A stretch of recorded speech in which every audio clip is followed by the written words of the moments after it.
Fala galera, nós estamos aqui para mais uma edição do nosso podcast e estamos nos bastidores da conferência One Thing que está acontecendo aqui em Curitiba. Se você ainda não é inscrito no canal, se inscreva, dá um like, compartilha essa sessão, porque essa sessão é bombástica. Eu tô aqui com o rei dos podcasts.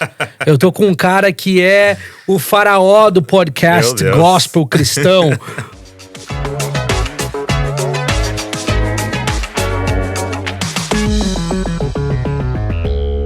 Douglas Gonçalves. Eu me sinto encabulado, envergonhado de liderar um podcast com você. Que isso. Porque você é fera demais. Eu estive recentemente lá em Bragança, nós gravamos um episódio também. Muito bom te ter aqui. Obrigado por aceitar esse convite de participar dessa conferência. É um convite antigo, já estava amarelando já o convite. Já. Mas deu certo, é bom te ter. Douglas, eu duvido que o público que nos acompanha não lhe conheça. Né? Mas caso alguém não te conheça, conta um pouquinho de quem é você e o que você faz e um pouquinho do Dizascope. Legal. Meu nome é Douglas Gonçalves, sou casado com a Val e nós temos 2 filhos, a Luísa, 11 anos, Davi, de 9 anos. Estamos aí querendo mais um, vamos ver se Deus manda mais um filho dele a gente cuidar. E a gente lidera um movimento chamado Dizascope, né? Sou 3ª geração de pastor. Meu avô era um pastor lá em Bragança Paulista. Meu pai plantou uma igreja em Bragança Paulista e a gente está plantando uma igreja em Bragança Paulista. E meu pai, ele é um pastor que dedicou a sua vida, tem dedicado a sua vida em prol das famílias e casamentos do Brasil, o pastor Josué Gonçalves. E eu sempre cresci vendo meu pai no ministério, isso me inspirou muito. E apesar de, por muito tempo, achar que eu faria outra coisa, até me formei em psicologia, meu trabalho era designer, cheguei a dar aula de inglês e tal, eu me vi ali apaixonado pela igreja, apaixonado por pregação, pelo ministério, pelo evangelho. E foi natural, assim, a gente começar a entrar e a gente começou a cuidar de jovens.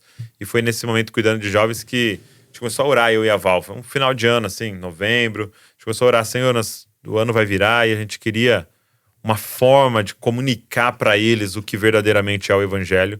E foi num culto em dezembro. Tava num culto, tava com uma folha de sulfite, comecei a fazer um brainstorm no meio do culto. Não tava prestando atenção na pregação, me perdoe. E Deus começou a falar comigo sobre isso, imitar Jesus, se parecer com Jesus, copiar Jesus. Aí coloquei esse nome em inglês, assim, Dizascope. E foi quando a gente foi olhar. E foi muito louco, porque a gente foi olhar naqueles sites de registro de site, sabe? Pra você registrar o nome de um site. E o Dizascope não tinha sido registrado no mundo inteiro. Rapaz. Nunca ninguém nos Estados Unidos, em todos os lugares que falam inglês, não haviam registrado. Pra mim isso era insano, assim, tipo, como? Eu registrei o .com. E é um nome extremamente criativo, né? E assim, comum, né? Comum. Assim, copiar Jesus. Simples. Porque Paulo fala de forma muito clara, a Bíblia direto fala sobre imitar Jesus, né? Então, copiar Jesus seria algo, né? Dizascope. E aí a gente registrou, começou, mas sabe que a gente entendeu que é uma mensagem para agora, entendeu? Se você olha o falso profeta no Antigo Testamento, é aquele que profetizava e não acontecia. Então sua palavra era falsa. O falso apóstolo no Novo Testamento é aquele que sua mensagem não vinha acompanhada de sinais. Só que Pedro termina falando sobre o falso mestre. E quem é o falso mestre? É aquele que sua vida não embasa a sua mensagem. E a gente teve esses estágios na história, sabe? Do profeta, e vários falsos profetas se levantando, falsos apóstolos, mas essa última mensagem, sabe? Do caráter de Cristo em nós, de se parecer com o fruto do Espírito, sabe? Ela tem sido amplificada na igreja. Então a gente entendeu que era essa última onda, né? Das pessoas que se parecem com Jesus, né? Então, que incrível. Acho que era a ideia inicial era para ser algo local para os seus jovens? Sim, foi assim, quando a gente criou assim, a gente pensou, vamos fazer um culto Dizascope. Que culto, ano começou? Assim, Que o Dizascope? 2011. Então, vamos fazer um culto Dizascope. Então a gente fez um culto, entendeu? Então não era o nome dos jovens, foi um culto, um encontro, né? Para pensar sobre isso. Aí a gente falou, vamos fazer um acampamento? A gente fez um acampamento de inverno Dizascope. Então era temática pra gente pensar sobre esse assunto. Só que era uma coisa muito doida e era a mão de Deus, né? Por exemplo, a gente começou um Twitter. Vamos fazer um Twitter aqui. A gente colocava frases. o negócio crescia, tipo, 100, 200 pessoas por dia. Uau.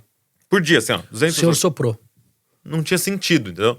Aí, vamos começar o Facebook, né? Que era algo grande, uma página no Facebook. Cara, crescia absurdamente, assim.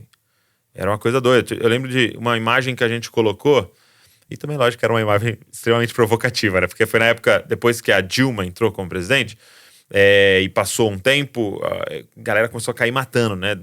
Não tá bom, dos erros dela e tal. E aí eu coloquei uma foto da Dilma e falei assim, você já orou por ela? Então veio a galera assim. Aí essa imagem foi para 10 milhões de pessoas. Rapaz! Então assim, pra você ver que era realmente o Senhor soprando algo, sabe? E aí começou a crescer absurdamente. E aí em um desses acampamentos a gente teve uma palavra profética. E a palavra profética era a seguinte, você quer entender o que é o Dizascope? E eu ia falar, pô, a gente quer. E aí você, então a primeira coisa pra você entender é que não é pra igreja local. Ele é pra nação. Entendeu? Então foi quando a gente guardou essa palavra e começou a olhar o que Jesus estava fazendo e entendeu. A gente precisa servir a nação com essa mensagem. Show. Então foi quando a gente focou na internet. O Dizascope hoje é imenso. E não é... Eu sei que é ruim quando falam de nós mesmos e a gente tem que se autoelogiar e reconhecer, mas o fato é que vocês são um dos maiores movimentos hoje da nossa geração jovem. Sim. Que influencia, que comunica. Você esperava, cara? Você achava que ia chegar nessa proporção? Como é que foi pra você? Não. A gente não tinha planos, né? A gente não tinha assim... Não começou do zero com a intenção de ser gigante? Não. Sempre foi, vamos servir, vamos fazer o que tem pra hoje pra fazer. Sim.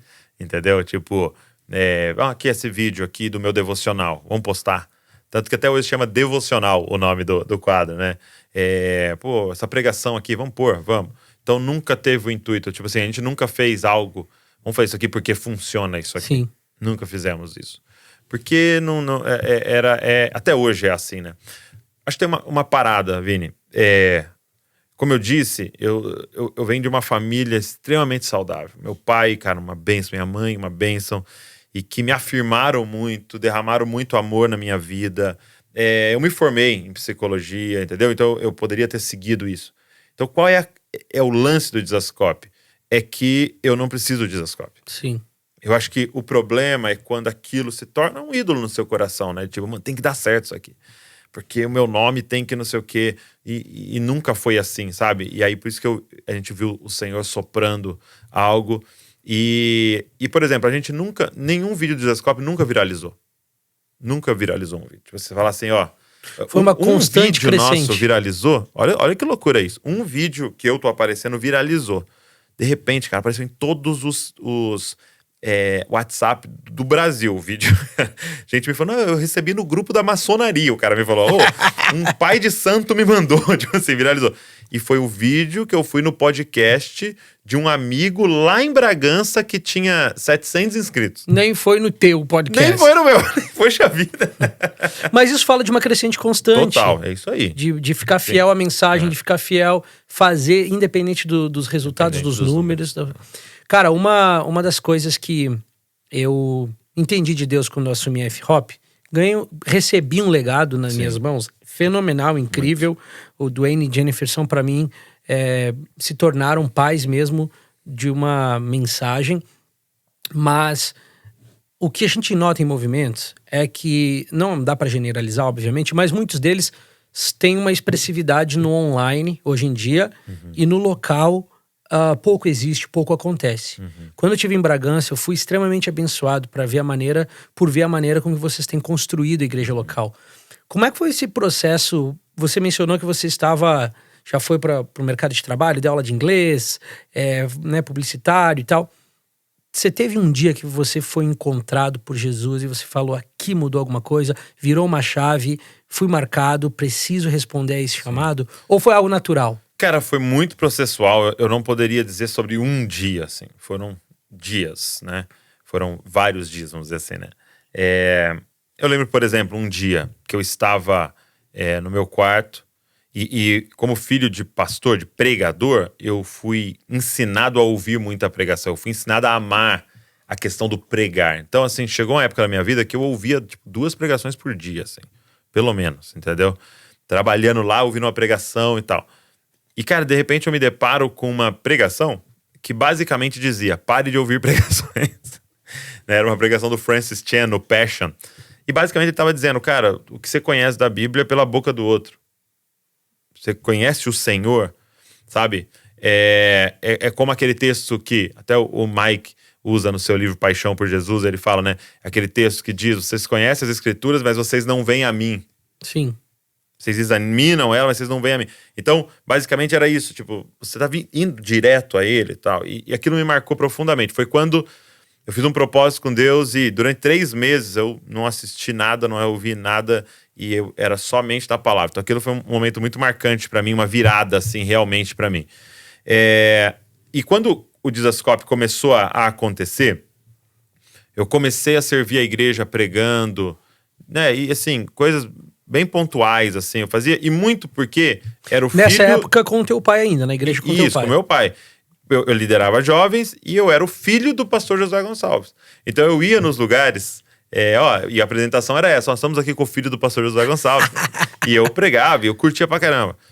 E aí chegou um momento, porque eu era gerente lá na editora do meu pai, às vezes pregava e tal. E aí eu cheguei pro meu pai e falei, pai, eu tô fazendo tudo mal feito. Então a empresa que tá mal feita, a minha parte, a pregação, a minha saída é pela metade, minha família, entendeu? Tô com pouco tempo, eu preciso tomar uma decisão. E, cara, foi muito marcante pra mim, porque meu pai fez uma pergunta pra mim. Ele perguntou assim, o que te dá prazer? Uau. Eu falei, cara, me dá mais prazer é pregar. Ele falou, então treina alguém pro seu lugar aqui e vai, meu. E ele, naquele momento, me emancipou. Então aquilo foi uma virada de chave pra mim também, cara, eu vou cair de cabeça nisso daqui. Eu entendi que eu nasci pra isso daqui. Então eu vou me dedicar a isso, a comunicar o evangelho, né? Então esse foi um momento também muito importante para mim. Mas foi extremamente processual. Foi extremamente dia após dia aquilo sendo formado e gerado dentro de mim. Então até a parte do trabalho, e devagarzinho o trabalho e saindo do seu coração e o ministério, o trabalho do ministério entrando assim...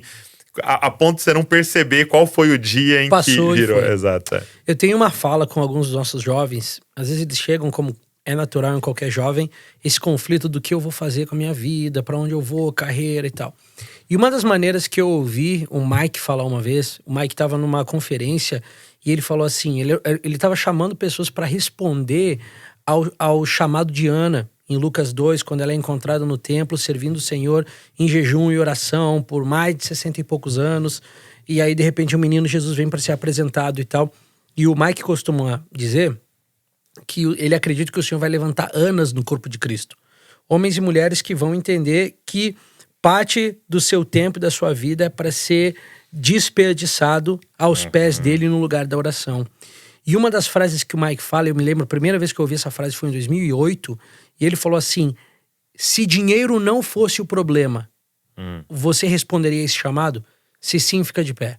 Aquela frase me marcou tanto, porque eu comecei a usar como um termômetro e uma régua medidora para onde eu estou em cada momento da minha vida. Hoje, eu tô feliz, independente de dinheiro e finanças e condição.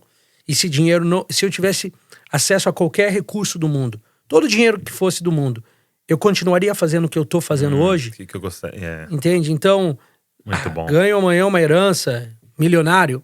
Acabou. Continuo fazendo isso, cara. Eu também. Que isso aqui, eu amo fazer isso. Eu acho que essa descoberta que você passou é essa, né? Se dinheiro não fosse o problema, eu gostaria de estar pregando. Cara, por exemplo, meu pai, ele sempre pegou no meu pé em relação a um assunto que é a leitura. Tanto que é uma missão nossa fazer o Brasil ler mais, né? Então ele sempre falou, direto, o que você tá lendo? Eu nunca vi meu pai sem um livro na mão. Eu nunca vi meu pai sem estar lendo um livro. O que é contra a cultura. Se eu chegasse pro meu pai e perguntasse assim, o que você tá lendo? Nunca ele falou assim, cara, nesse momento não tô lendo nada. Nunca, na minha vida. Tanto que meu pai, ele viajava com mala de rodinha, ele nem usava mochila, porque pesava muito, era de rodinha a mochila dele, entendeu? Por causa de livro. Livro dele. 4, 5 livros que ele tava lendo, entendeu? Lendo, e até hoje, cara. Até hoje, meu pai tem uma biblioteca imensa. Incrível. Lá que ele dá livro.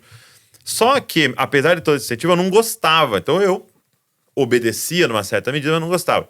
Quando que foi uma virada pra mim? Quando eu descobri meu propósito. Quando eu descobri que tinha livros pra me ensinar aquilo que eu nasci pra fazer, cara... Mergulhava. E até hoje, tipo assim, quando eu pego, quando eu tô lendo, tô preparando um material de discipulado.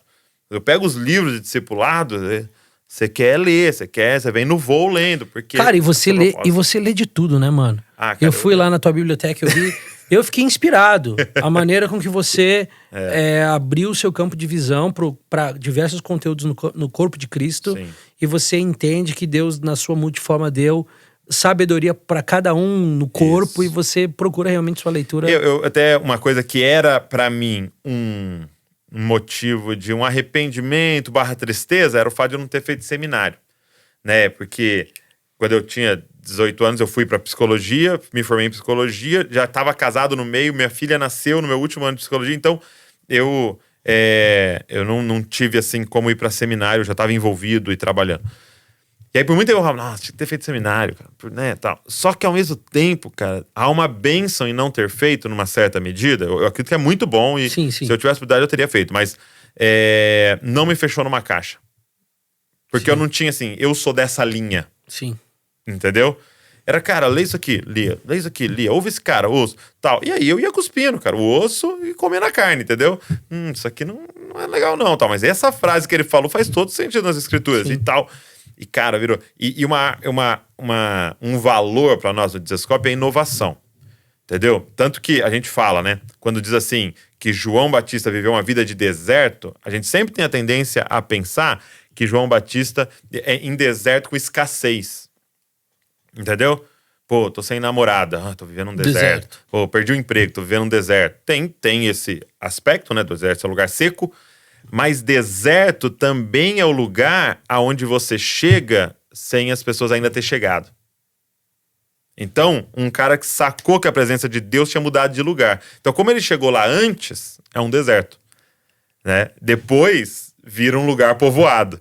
Mas quem chega primeiro lá tá vivendo um deserto. Um pioneiro espiritual. Um pioneiro. Então, Davi viveu um deserto, porque ele sacou umas paradas antes de tudo, né? Então, ele era um cara do deserto, tipo, ter que ir antes, todo mundo te achar de louco, de não sei o que e tal. Então, assim, é um pilar pra gente, porque nós somos um movimento liderado por jovens. E o papel do jovem é esse. Uhum. O papel do jovem é transgredir no bom sentido da palavra. É inovar, né? Então isso é um marco pra gente, assim, é uma coisa muito importante. O tempo todo a gente tá buscando, cara, o que é inovação nisso, né? E, cara, o segredo da criatividade da inovação é esse. É você ter um monte de input, né? Então você lê disso, lê daquilo. Eu leio muito de liderança de empresa, de que tá acontecendo nas startups, não sei o quê, porque você vai conectando, vai alimentando e de repente o Senhor usa todo aquele material pra falar com você. Né? Você usou uma expressão agora sobre o deserto não é povoado, mais tarde ele se torna povoado. Uhum. Eu ia entrar nesse ponto agora e achei que a ligação ficou legal. Você recentemente começou a dar mais ênfase para a mensagem de escatologia de uma realidade não comum na igreja atual, de uma realidade de uma chegada de Jesus num momento pós-tribulacionista, num momento diferente daquele que nós comumente ouvimos. Eu também olho para essa compreensão bíblica como um deserto, que não é popular hoje. Não é ainda. Que não é ainda popular, mas acho que a atenção e a pressão sobre as nações da terra despertarão a noiva para olhar para isso e ir ter com os Joãos no deserto para ouvir essa mensagem. Cara, como é que essa mensagem tem mudado a maneira de fazer igreja, a maneira de discipular, a maneira de ensinar, a maneira de planejar o teu futuro? Eu ouvi recentemente um pastor famoso no Brasil falar que a maneira com a qual você vê o hoje determina o futuro. E eu... Cara, a escatologia me ensinou que a maneira que eu vejo o futuro determina o hoje. Exato. Como é que isso mudou pra você? Muito bom. Cara, eu acredito que há um ciclo, entendeu? Vicioso, né? Que eu não sei o que veio primeiro, sabe quando você fala o ovo ou a galinha? Sim. Eu não sei se a mensagem escapista veio primeiro ou a mentalidade escapista veio primeiro. Eu não sei se a mensagem escapista moldou uma mentalidade escapista ou se a mentalidade escapista gerou uma mensagem. Então, sabe? Então, o problema de a gente ser pré-tribulacionista, para mim, é que, na verdade, ela é a mensagem de uma mentalidade. Sim. Entendeu? Que eu não vou sofrer. Livrar-se. Não, ele vai me poupar. Sim. Entendeu? Do sofrimento. Então, a gente tem essa mentalidade como Ocidente, né? Então, essa mentalidade gerou uma teologia. Porque eu vou com o meu óculos e leio a Bíblia. E eu acho 2 versículos que confirma e ignoro 200 que confrontam essa ideia. Entendeu? Então, isso foi muito importante para mim, porque a escatologia bíblica, né, e pós, ela confronta em mim essa vontade da minha natureza de se proteger. Entendeu? Eu acho que é algo que a gente entendeu errado. Deus nos oferece segurança, não proteção. Entendeu? Então, para exemplificar, eu gosto muito de uma forma que o Paulo Borges, ele exemplifica. Ele fala, né? Capacete não é um instrumento de proteção, mas de segurança. O que significa? Um capacete não impede do tijolo cair na sua cabeça. Ele vai fazer com que o tijolo caia na sua cabeça e você não morra. Então ele gera segurança. Então o que ele está dizendo? Eu tenho vida eterna para você. Mas eu não vou te proteger. Eu vou te expor. Então você precisa pensar que aquele que nos chama de pai pegou o primeiro filho dele e deixou ir para uma cruz, cara. Então ele não protegeu o filho dele. Sim. Nada escapista. Nada escapista. Sim. Entendeu? Nada. Então, assim, essa mensagem, muito mais do que é a forma que eu vejo esse versículo, é a forma que a gente começa a enxergar a vida. Entendeu? Quando algo acontece ao redor, por exemplo, no final do ano a gente perdeu o bebê. Né? A Val estava grávida, a gente perdeu o bebê. Você interpreta de uma outra forma esse acontecimento da sua vida. Você não fica lá vasculhando por qual foi o pecado que a gente cometeu, qual foi o dízimo que a gente não deu, porque sofrer tá errado. Sim. Não, calma aí, cara. Entendeu? Será que Deus não tá me ensinando muitas coisas que hoje eu posso olhar no olho de alguém que perdeu um bebê e falar, cara, eu sei o que você tá passando e eu tenho uma palavra pra você. Sim. Porque eu passei por dentro a palavra profética que eu vou liberar sobre você agora. Entendeu? E aí, então isso foi muito importante pra nós, assim. E fora que, sendo fiel aos textos, faz muito, mas muito mais sentido a interpretação. Né? Você teve recentemente, você e a Val estiveram recentemente em Kansas. E tiveram a chance de conhecer também mais a fundo agora o movimento de oração, a sala de oração, aquilo que é hoje talvez a expressão global mais significante para algo que já é velho, para algo que é antigo, para algo que não é de hoje. Conta um pouquinho pra gente como isso tem caído, pousado no coração de vocês e as mudanças que talvez vocês tenham gerado ou oferecido para a vida ministerial também. Foi muito forte. Esse tempo lá em Kansas, né, no IHOP, foi muito especial pra gente, né? Porque a gente pôde pisar e ver em um lugar onde leva muito a sério a identidade da igreja como casa de oração. E a minha casa será chamada casa de oração para todos os povos, né? Então, isso foi muito marcante pra gente poder pisar e ver um povo vivendo, mais do que ouvir uma mensagem, né? Você pisar numa mensagem. E é doideira ali, né? aquilo, né, mano? É uma loucura, cara. E poder sentar à mesa com várias pessoas, porque a gente teve a oportunidade de sentar com o Mike, né? E é óbvio, né, o que você vai ouvir do Mike, porque ele é o líder do movimento. Agora, você sentar à mesa com esse cara aqui que você não conhece o nome, não tem nem Instagram, aí, e ele tem o mesmo DNA, isso é muito forte, né? Prega muito. Profundidade. E a profundidade. Do cara que não é ninguém. Exato, lá. Não tem relevância no seu nome conhecido, né? Então, assim, isso nos desafiou muito ao voltar. Porque o que acontece com a gente como igreja? A gente começou a abrir concessões. Essa é a verdade. A gente criou estruturas para a pessoa que não quer viver o verdadeiro evangelho se sentir bem. A gente não quis incomodar. Entendeu? Então, é mais ou menos assim. Cara, você não quer pregar para as nações? Oferta. E você tem o mesmo peso e responsabilidade de quem foi. Não, a Bíblia não fala isso. Entendeu? Eu não estou dizendo que todo mundo vai para as nações, mas todo mundo tem que pregar o evangelho para uma nação, mesmo que for a sua. Sim. Então não é suficiente você dar uma oferta.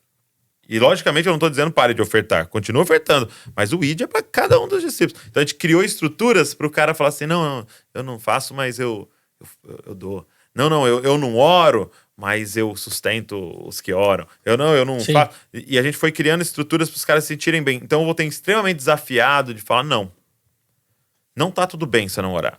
Não tá tudo bem se eu não ler Bíblia. Não tá tudo bem se eu não conhecer a fundo o plano de salvação. Não tá tudo bem você não jejuar. Não tá tudo bem, cara.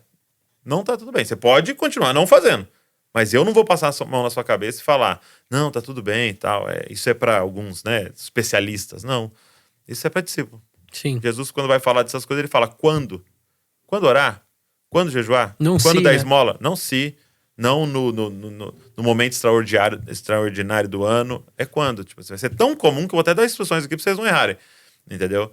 Então, isso nos desafiou muito. E também um foco na presença de Deus. Né? A gente esteve em Kansas, a gente foi na Bethel, a gente foi na Upper Room em Dallas, e nos 3 lugares eles têm são extremamente diferentes, mas os 3 têm como centralidade a presença de Deus. Não a presença Na sua de homens. multiforma, né? Multiforme, mas assim, a presença de Deus nos 3 lugares é todo o foco. É o que se fala, é o que se busca, é o que se deseja, é o que se estuda. Sim. Isso foi muito marcante para nós. Porque quando a gente voltou para o Brasil, nessa viagem, Deus falou muito com a gente assim, olha, vocês estão respondendo a pergunta errada. Porque vocês estão tentando responder a pergunta, como é que faz para as pessoas virem? Como é que faz para as pessoas gostarem? Como é que faz para as pessoas permanecerem na igreja? Ele falou, essa é a pergunta errada para se responder primeiro. A primeira pergunta é como é que faz para ele vir? Como é que faz para ele gostar? Como é que faz para ele permanecer? Porque o que Deus ministrou no nosso coração é o seguinte, se a cidade vier e eu não vier, cara... Fracassou. Não, vocês vão arrumar um problemaço para vocês. Porque você imagina eu atraindo os problemas da cidade inteira sem ter a solução. Mas ele disse, se eu vier, não se preocupe, a cidade vai vir. Só cava um poço e acha água. E a cidade inteira vai vir. Entendeu? Que loucura. E a realidade local, ser pastor numa comunidade local tem seus desafios enormes. E essas 2 mensagens que você tá bancando não são mensagens populares. Não. Primeiro que a da escatologia, ela tem suas controvérsias, as pessoas não, né? E a da oração, cara, falar de oração de novo, pô, oração é aquela parada chata. Oração é aquela coisa que, pô, eu vou lá na reunião de oração, dá sono, tô cansado, tenho trabalho e tal. E quando eu estive lá, eu vi que vocês estão fazendo um trabalho realmente de fundamento, de alicerce. De pegar desde o cara que é o mais jovem ali, ao mais experiente na liderança e tentar influenciar todo mundo. Eu tava falando com o nosso grupo pastoral outro dia, que incrível ganhar alguém para Jesus e apresentar um turno de oração e o cara olhar para aquilo ali e achar que aquilo ali é normal. Cristianismo normal é isso. Ao invés de nós que temos hoje que fazer essa readaptação... Desconstruir. Cara, imagina uma geração daqui 10 anos crescendo dentro desses momentos, né? E vocês estão hoje dando esses primeiros passos, né? Estão dando na direção de ter os momentos de oração na igreja local e tal. Como é que tem sido essa jornada para vocês? Cara, tem sido desafiadora por causa disso, né? A gente já tem por volta de 1.000 pessoas frequentando, né? Eu não digo 1.000 pessoas na igreja, porque são 1.000 pessoas que assistem culto, né? Porque a gente considera mais quem está nas igrejas, nas casas, os membros da igreja mesmo. Então, assim, tem sido desafiador essa desconstrução, né? Mas, assim, a última coisa que Deus tem ministrado forte no nosso coração é o seguinte. Sucesso para a igreja não é gerar muitos filhos. Sucesso para a igreja é formar muitos pais. Entendeu? Gerar filhos é resultado, tá? Formar pais é processo. E por muito tempo a gente ficou focado em resultado, ignorando processos. Então, e é natural nós sermos tentados a ir para gerar muitos filhos, entendeu? Por quê? Porque para eu gerar um filho, eu preciso de uma noite de prazer. Para eu formar um pai, eu preciso de 25 anos. Sim. Entendeu? De discipulado. Sim. Então, eu faço um culto evangelístico, louvor top, uma palavra bem comunicada, um apelo, a gente gera 50 filhos. Entendeu? Mas forma 50 pais. Só que o lance é que filho, criança, é estéril. filho, criança, não muda cidades. Então é por isso que em muitos lugares você tem o índice de maior número de igrejas numa cidade e piores cidades da nossa nação. Você fala, que loucura, mas por quê? Porque eu tenho lugares lotados de criança. Por quê? Porque nós somos ótimos parteiros, mas não sabemos discipular. Então, a gente tem dado esse passo para trás de falar, Senhor, a palavra que Deus nos deu foi de Gideão. A gente está indo com 10 mil e Deus está falando, é muito. A gente manda um monte embora e ele fala, é muito. E de repente fica 300. É como se ele estivesse dizendo, cara, eu viro uma cidade de ponta cabeça com 300 pais. Mas não tem como fazer isso com 10 mil filhos. Uhum. Com 10 mil crianças. Entendeu? Então, a gente tá nesse shift agora. E tipo, a gente de verdade nos debruçar sobre o discipulado para formar os pais. Né? As mães que vão de verdade assumir responsabilidades e não somente trazer demandas. Né? Eu vou acrescentar então aqui Tá. esse assunto. A gente tá tocando numa tríplice aqui. Tá. De movimento de oração, escatologia e discipulado. Isso. Você diria que tem mais algum pilar além desses três? Ou esses três são pilares hoje que você tem prestado atenção e tem tentado como pastor local até construir uma comunidade em torno desses três pilares? Sim. Porque eu acho fenomenal, e talvez é isso que eu quis dizer no início, a maneira com a qual você consegue acompanhar a galera da escatologia e pegar aquela mensagem, acompanhar o movimento de oração e pegar essa mensagem, e eu escuto pelos teus poros o Paulo Borges. Sim, né? Total. Eu tive um café com ele em Floripa, depois a gente conta como é que foi. Conta. E eu vejo isso. E para mim é uma construção linda, sim, essa que você acabou de dizer. Mistura. É uma mistura linda. Tem mais alguma coisa hoje que você olha e fala assim, cara, nossa igreja local, eu tenho dado essas ênfases? Só mais uma que é a igreja nas casas, né? Igreja nas casas. Comunhão, né? A palavra é comunhão, a forma de expressar isso é a igreja nas casas. A gente retornar para isso. Algo que a gente está tentando comunicar com a nossa igreja nós somos uma igreja nas casas que se reúne de domingo. Não somos uma igreja de domingo que tem um ministério nas casas, não. Nós somos a igreja nas casas. E a gente se reúne de domingo, entendeu? Então, você que assiste uma pregação de domingo não é igreja com a gente.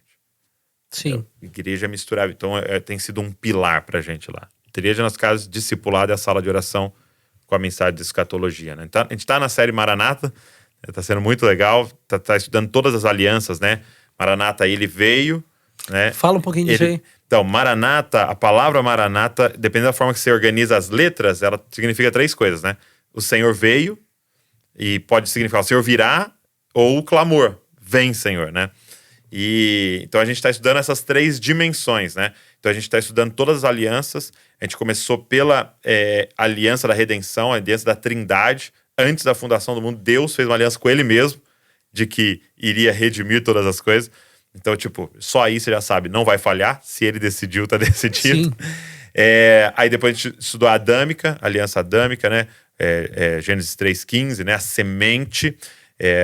E aí Deus faz uma aliança que o descendente da mulher viria e esmagaria a cabeça da serpente. E aí você vê a semente. Essa mensagem, cara, ela é fenomenal. E a gente ensina ela para as crianças. Por quê?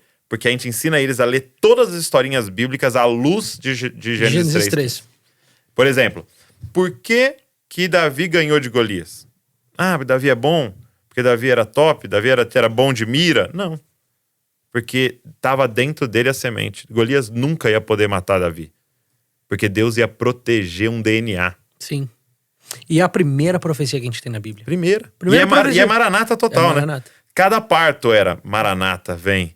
E não era ele ainda. Próximo parto, Por isso, pra mulher ser estéril, era uma parada assim, terrível. Cara, Dá-me filho se não morro. Por quê? Porque eles estavam atrás da semente.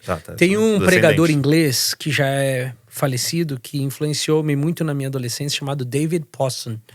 E ele é um hebrista também, fala um pouco sobre a compreensão hebraica dos textos. E ele conta uma história que eu não tive chance de ver a fundo, mas de que era comum naquela época do Velho Testamento, sempre que um homem tinha da linhagem davídica ali tinha um filho, ele corria pra rua com aquela criança na mão e gritava David, David, David, em um clamor de Maranata. Uau. Com o desejo, será que é esse? Porque a gente pensa em Jesus divino, e ele de fato é, mas a expectativa de Gênesis 3 era um homem. Era um Messias, um rei, que viria das entranhas dos homens e lideraria o seu povo em libertação. Então imagina você tá ali, de repente nasceu um menino na casa do lado e a festa começa, porque existe a expectativa de que talvez pode ser ele. Então isso ser alimentado ao longo da narrativa toda. E é louco que vai fechando, né? Então você pega descendente da mulher, ou seja, é um ser humano. Beleza. Mas aí ele faz uma aliança com Noé. Opa, então é descendente de Noé. Tá funilando. Aí ele faz com Sem. Então, pera aí, é um semita. Aí ele faz com Abraão. Então é um filho de Abraão. Aí, entendeu? Aí Isaac. Aí é Jacó. Então ele é da nação de Israel. Aí da tribo, é de Judá. E aí, entendeu? É da família de Davi. Então ele vai afunilando. Então a gente tá estudando todas as alianças, né? Que legal. A davídica. Aí pra gente estudar então a nova aliança, a vinda de Cristo, pra gente estudar então o ele virá, né? Então a gente vai começar a estudar um pouco mais escatologia, até a plenitude dos gentios, ciúme nos judeus. Mano, que a volta. doideira. Então a gente tá pra gerar um clamor maranata no coração da igreja. Então você já tem aplicado a mensagem Total. com a igreja local. Porque quando eu tava na Upper Room, eu tive a oportunidade de sentar com o Michael Miller, né? O pastor lá. E ele me falou algo que me marcou. Ele falou assim, Douglas, por falta do equilíbrio da mensagem da escatologia, como a gente tirou praticamente ela, a gente tá penso em estar pregando só como a Bíblia serve para te ajudar no hoje. Sim. E nós estamos tornando a galera mais egoísta com a Bíblia. Mais centrada em si mesmo com a Bíblia. Porque a Bíblia fala como ser um bom marido, como ser uma boa esposa, como gerir bem suas finanças, fala de tudo isso. Mas tudo à luz de uma esperança abençoada.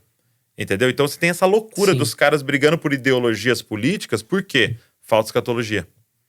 Entendeu? Sim. Porque a Bíblia fala um pouco sobre essas ideologias e até mesmo ela traz respaldo para muitas das práticas. E legal.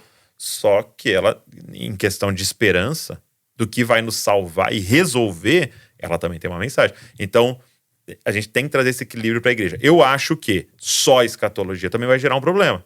Porque o cara vai saber tudo de escatologia e não sabe ser marido, não sabe ser pai, não sabe cuidar das finanças e tal. Então a gente precisa equilibrar. Cara, a gente terminou uma série de introdução à escatologia com a igreja local agora em Floripa. E eu percebi, e também dei aula na nossa escola Tempo Integral lá agora, de escatologia. E eu percebi como ela casa num momento de tensão política que o Brasil vive hoje. Ela é uma resposta para isso. Ela é uma resposta para uma geração que está desesperada, em ansiedade. O que será de nós? O que vai acontecer? De repente você percebe que o seu olho estava olhando só para cá e você levanta e você fala assim, uau, tem esperança. Sim. O aqui e o agora não determinam o fim da história. Cara, isso dorme em paz. Dorme em paz? Porque você lida com um conflito diferente. Tá ganho. Tá ganho. Jesus deixou pra gente um spoiler. Ele deixou um último livro que... Eu brinco assim, né?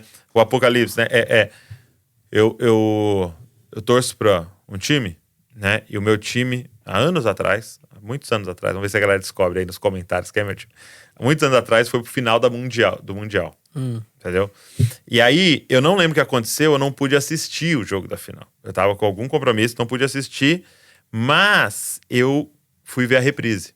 E, logicamente, eu queria ver, né? Sem saber o resultado, mas era impossível, porque o meu time ganhou, então a notícia, né? Tomou todos os... então os fogos, tudo, eu já sabia que o meu time tinha ganhado. Eu descobri que ele tinha ganhado de 1-0, entendeu? Aí eu fui assistir a reprise. E aí, logicamente, na reprise, meu time faz 1-0, né? Mano, passou uns minutos, o time fez um gol. Aí eu pergunto, eu me desesperei? Logicamente que não. Tu sabia se eu sei que foi 1-0, vai anular. Anularam. Os caras fizeram o segundo gol. E os caras fizeram o terceiro gol. E os 3 foram anulados. Então você assiste o jogo sem ansiedade. Você sabe o fim. Não foi isso que aconteceu durante a pandemia? Cara, eu recebi ligação de amigos pastores. Falaram, Vini, vocês que são aí da galera da escatologia, o que tá acontecendo? Pandemia, é o fim do mundo, não é? E tal, vamos fazer uma live. E eu vi a galera realmente ansiosa. Sim. Será que esse é o início do fim? Será que a gente tá vivendo os últimos dias? Cara, o que tá acontecendo? E eu até falava com um membro da igreja recentemente, pastor, eu fiquei muito ansioso, depressão durante a pandemia, porque não conhecia o fim da história. Porque não sabia que isso aqui é um momento de tensão. Sim. Mas vai passar. Sim. A glória que vai ser revelada não pode se comparar às leves e momentâneas dores que a gente vai fazer. Então, isso te faz dormir. Faz dormir. Entendeu? Te faz descansar. Estamos saindo de um período de pandemia. A gente tá aqui no meio de uma conferência. Parece que os grandes encontros estão voltando. Cara, eu amo o mundo online, digital, mas, cara, não tem como substituir isso aqui, comparação, né? O calor humano, a galera na sala, a fome, a sede, ser empurrado pela fome dos irmãos que estão conosco. Qual é a tua expectativa aí pros próximos meses da nossa geração do Brasil? Legal. O que Deus está fazendo na igreja brasileira? Como é que você está lendo esse Cara, momento? Eu vou falar mais do meu desejo do que o que eu acho que vai acontecer, né? Mas o meu desejo é que as pessoas voltem a valorizar o presencial. Amém. Que sentido? A gente banalizou. Então, tipo assim, todo mundo queria fazer conferência. E muitas vezes eu fui ministrar em algumas que você chegava lá e percebia que não tinha propósito nenhum a não ser ter uma conferência. Porque todo mundo tinha uma conferência, eu preciso fazer uma conferência, o meu logo tem que ter uma... Então, meu desejo é que as pessoas passem a valorizar. Tipo assim, eu sei exatamente o porquê eu tô fazendo esse ajuntamento, entendeu? Tem um propósito, tem uma mensagem. Eu chamei as pessoas exatas por causa dessa mensagem, não por causa da popularidade delas, entendeu?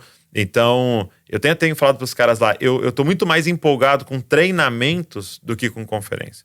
Entendeu? Pra mim, isso que você tá fazendo aqui, a gente poderia até chamar de treinamento. Aqui fica feio, né? Treinamento one thing. Mas basicamente cara, o cara vai sair daqui equipado. Você vai dar workshop, você vai ter sala de oração pro cara ver acontecendo, entendeu? Então isso é empolgante, porque eu saio daqui não só com uma empolgação... eu tô muito cansado de avivamento de uma semana, sabe? De um final de semana. Agora sai com ferramenta, sabe? Então, a minha expectativa é que a gente comece a valorizar. E o ajuntamento, os grandes ajuntamentos, sem perder o retorno para as casas. Amém. Entendeu? Que a gente teve. O retorno pro simples. Eu tava com a nossa equipe em Floripa e nós temos um espaço bem pequeno em Floripa. Aí nós sabíamos que tínhamos chegar aqui na PIB, uma igreja grande e tal, milhares de pessoas, linda. Eu costumo dizer que o voltar para casa é Deus nos lembrando do lugar da humildade. Sim, total. É você sentar naquela sua igreja, na sua sala de oração, falar, Senhor, é isso aqui. Não é aquilo. Sim. Aquilo é legal. É legal. Mas não, aquilo lá não é o todo. Não. É para isso aqui que o Senhor me chamou, para fidelidade, para constância. O Marcos Brunet deu uma palavra pra gente lá na conferência Lidere como Jesus. E foi uma palavra profética, vamos dizer assim, né? Ele usou aquele texto, porque a nossa conferência era sobre a presença de Deus, né? Então ele usou aquele texto em que Davi, quando se torna rei, busca a arca. E o que Davi faz? Ele pensa o seguinte, peraí, vou buscar a arca, é a presença de Deus. Como é que eu faço para trazer a presença de Deus? Já sei. Eu vou pegar os carros mais top que tiverem. Porque é a presença de Deus. E ele vai com carros novos, a Bíblia diz. E aí ele começa a trazer a presença de Deus, tentando honrá-la com uma estrutura maravilhosa. Entendeu? Só que a estrutura tropeça. A estrutura é falível, ela cai. E aí usar ela e morre e tal. O que acontece? Ele fica desesperado e fala, cara, e agora? Não é assim que traz. E ele manda, então, a arca para casa de Obed-Edom. Então ele começou a fazer essa correlação de o tanto tempo que a gente estava construindo estrutura e pensando, cara, vou fazer o melhor para Deus. Essa frase era muito nossa, o melhor para Deus, o melhor para Deus, o melhor som, o melhor não sei o quê. E de repente vem a pandemia e nos fere, cara. E você tem até um monte de morte envolvida. E a presença volta para onde? Para as casas. E de repente as casas começam a florescer. A casa de Obed-Edom começa, né, a prosperar. E aí, Davi percebe que a casa de Obed-Edom está prosperando, a coisa está passando, e ele vai lá de novo para trazer a presença. E a pergunta que o Marcos fez pra gente, e eu quero estender para todo mundo que tá com a gente, o que você vai fazer? Arrumar um carro mais novo ainda? Uhum. Você vai tentar uma estrutura melhor ainda? Mas vamos voltar tudo que era? Entendeu? Ou você vai parar e falar, peraí. Senhor, vamos aprender como carrega a sua presença. Uhum. Entendeu? E ele saca. Não é uma estrutura. tem um tipo de ombro, tem um tipo de homem que pode levar a presença. Entendeu? Então, eu acho que é isso que a gente precisa voltar. Fenomenal.